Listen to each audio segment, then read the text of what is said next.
Assalamualaikum warahmatullahi wabarakatuh. Perkenalkan, nama saya Ahmad Hamidi. Saya dari kelas TI 19E2. Di sini saya akan mempresentasikan tentang metode AI. Oke, kita langsung saja lanjut ke materi berikut. Metode AI. Kecerdasan buatan atau artificial intelligence merupakan salah satu bagian dari ilmu komputer yang mempelajari bagaimana membuat mesin komputer dapat melakukan pekerjaan seperti dan sebaik yang dilakukan oleh manusia, bahkan bisa lebih baik daripada yang dilakukan manusia. Menurut John McCarthy 1956, AI untuk mengetahui dan memodelkan proses-proses berpikir manusia dan mendesain mesin agar dapat menirukan perilaku manusia cerdas berarti memiliki pengetahuan ditambah pengalaman, penalaran, atau bagaimana membuat keputusan dan mengambil tindakan moral yang baik. Demikian juga agar mesin bisa cerdas atau bertindak seperti dan sebaik manusia, maka harus diberi bekal pengetahuan sehingga mempunyai kemampuan untuk menalar. Untuk membuat aplikasi kecerdasan buatan ada dua bagian yaitu yang sangat dibutuhkan. Yang pertama itu ada basis pengetahuan atau knowledge base, bersifat fakta-fakta, teori, pemikiran, dan hubungan antar satu dengan yang lainnya. Yang kedua, motor inferensi atau inferential engine, kemampuan menarik kesimpulan berdasarkan pengetahuan dan pengalaman. Tahun 1950-an, Alan Turing, seorang pioner AI dan ahli matematika Inggris, melakukan percobaan Turing atau Turing test, yaitu sebuah komputer melalui terminalnya ditempatkan pada jarak jauh. Di ujung yang satu ada terminal dengan software AI dan di ujung lain ada sebuah terminal dengan seorang operator. Operator itu tidak mengetahui kalau di ujung terminal lain dipasang software AI. Mereka berkomunikasi di mana terminal di ujung memberikan respon terhadap serangkaian pertanyaan yang diajukan oleh operator, dan sang operator itu mengira bahwa ia sedang berkomunikasi dengan operator lainnya yang berada pada terminal lain. Turing beranggapan bahwa jika mesin dapat membuat seseorang percaya bahwa dirinya mampu berkomunikasi dengan orang lain, maka dapat dikatakan bahwa mesin tersebut cerdas atau seperti layaknya manusia. Tujuan untuk mempelajari bagaimana membuat mesin atau komputer dapat melakukan pekerjaan seperti dan sebaik yang dilakukan oleh manusia. Metodologi.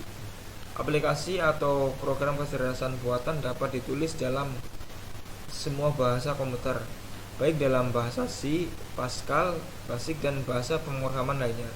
Tetapi dalam perkembangan selanjutnya dikembangkan bahasa pemrograman yang khusus untuk aplikasi kecerdasan buatan, yaitu LISP dan PROLOG atau Prolog. Pembahasan yang pertama ada perbedaan kecerdasan buatan dan kecerdasan alami. Yang pertama itu ada kelebihan kecerdasan buatan antara lain. Yang pertama, lebih bersifat permanen. Kecerdasan alami bisa berubah karena sifat manusia pelupa. Kecerdasan buatan tidak berubah selama sistem komputer dan program tidak mengubahnya. Yang kedua, lebih mudah diduplikasi dan disebarkan. Mentransfer pengetahuan manusia dari satu orang ke orang lain membutuhkan proses yang sangat lama dan keahlian tidak akan pernah dapat diduplikasi dengan lengkap. Jadi pengetahuan terletak pada suatu sistem komputer. Pengetahuan tersebut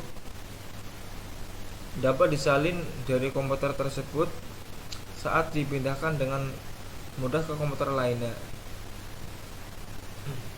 Yang ketiga, lebih murah. Menyediakan layanan komputer akan lebih mudah dan murah dibandingkan mendatangkan seseorang untuk mengerjakan sejumlah pekerjaan dalam jangka waktu yang sangat lama. Bersifat konsisten karena kecerdasan buatan adalah bagian dari teknologi komputer, sedangkan kecerdasan alami senantiasa berubah-ubah. Yang keempat, dapat didokumentasi. Keputusan yang dibuat komputer dapat didokumentasi dengan mudah dengan cara melacak setiap aktivitas dari sistem tersebut. Kecerdasan alami sangat sulit untuk diproduksi. 5. Cara kerja lebih cepat. Yang 6. Hasil lebih baik. Kelebihan kecerdasan alami itu: 1. Kreatif. Manusia memiliki kemampuan untuk menambah pengetahuan, sedangkan pada kecerdasan buatan untuk menambah pengetahuan harus dilakukan melalui sistem yang dibangun. Yang kedua, memungkinkan orang untuk menggunakan pengalaman secara langsung, sedangkan pada kecerdasan buatan harus bekerja dengan input simbolik. Pemikiran manusia dapat digunakan secara luas, sedangkan kecerdasan buatan sangat terbatas. Lingkup utama kecerdasan buatan. Yang pertama, sistem pakar atau expert system. Komputer sebagai sarana untuk menyimpan pengetahuan para pakar sehingga komputer memiliki keahlian menyelesaikan permasalahan dengan meniru keahlian yang dimiliki pakar. Yang kedua, pengolahan bahasa alami, natural language processing. User dapat berkomunikasi dengan komputer menggunakan bahasa sehari-hari, misal bahasa Inggris, bahasa Indonesia, bahasa Jawa, dan lain-lain. Yang ketiga, pengenalan ucapan, speech recognition. Manusia dapat berkomunikasi dengan komputer menggunakan suara. Yang keempat, robotika dan sistem sensor. 5. Computer vision, menginterpretasikan gambar atau objek-objek tampak melalui komputer. Yang keenam, intelligent computer aided instruction.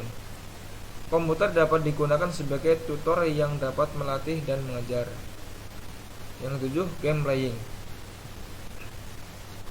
Selanjutnya itu pembahasan soft computing. Soft computing merupakan inovasi baru dalam membangun sistem cerdas, yaitu sistem yang dimiliki keahlian seperti manusia pada domain tertentu, mampu beradaptasi dan belajar agar dapat bekerja lebih baik jika terjadi perubahan lingkungan. Soft computing mengeksploitasi adanya toleransi terhadap ketidaktepatan, ketidakpastian, dan kebenaran parsial untuk dapat diselesaikan dan dikendalikan dengan mudah agar sesuai dengan realita. Menurut Profesor Lutfi Azadeh 1992. Metodologi yang digunakan dalam soft computing adalah: yang pertama, sistem fusi,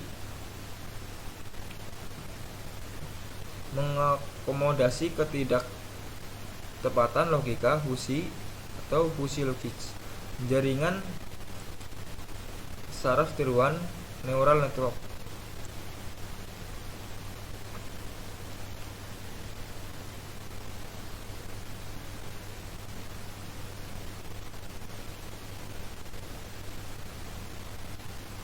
Oke, kita lanjut.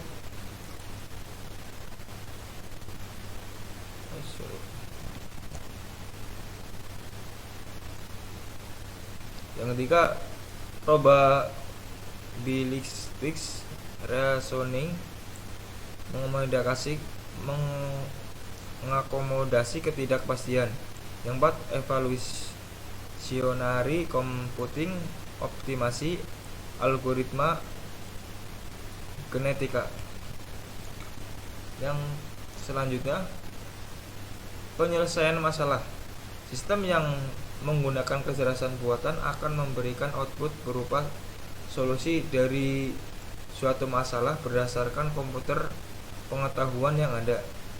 Input yang diberikan pada sistem yang menggunakan kecerdasan buatan adalah berupa masalah. Sistem harus dilengkapi dengan sekumpulan pengetahuan yang ada pada basic pengetahuan sistem harus memiliki motor inferensi agar mampu mengambil kesimpulan berdasarkan fakta-fakta atau pengetahuan output yang diberikan berupa solusi masalah sebagai hasil dari referensi. Untuk membangun suatu sistem yang mampu menyelesaikan masalah, perlu mempertimbangkan 4 hal, yaitu yang pertama mendefinisikan masalah dengan tepat.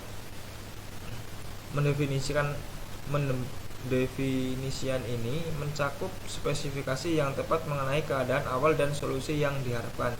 Yang kedua, menganalisis masalah tersebut serta mencari beberapa teknik penyelesaian masalah yang sesuai. Yang ketiga, mempresentasikan pengetahuan yang diperlukan untuk menyelesaikan masalah tersebut. Yang terakhir, memiliki teknik penyelesaian masalah yang terbaik. Untuk mendeskripsikan masalah dengan baik harus yang pertama mendefinisikan suatu ruang keadaan, state space.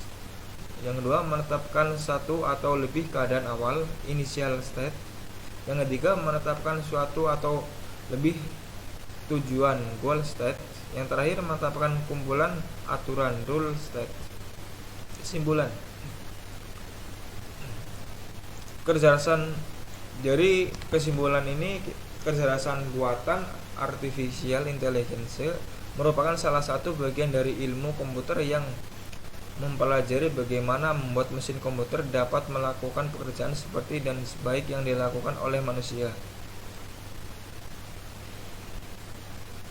Aplikasi atau program kecerdasan buatan dapat ditulis dalam sebuah bahasa komputer, baik dalam bahasa C, Pascal, BASIC, dan bahasa pemrograman lainnya.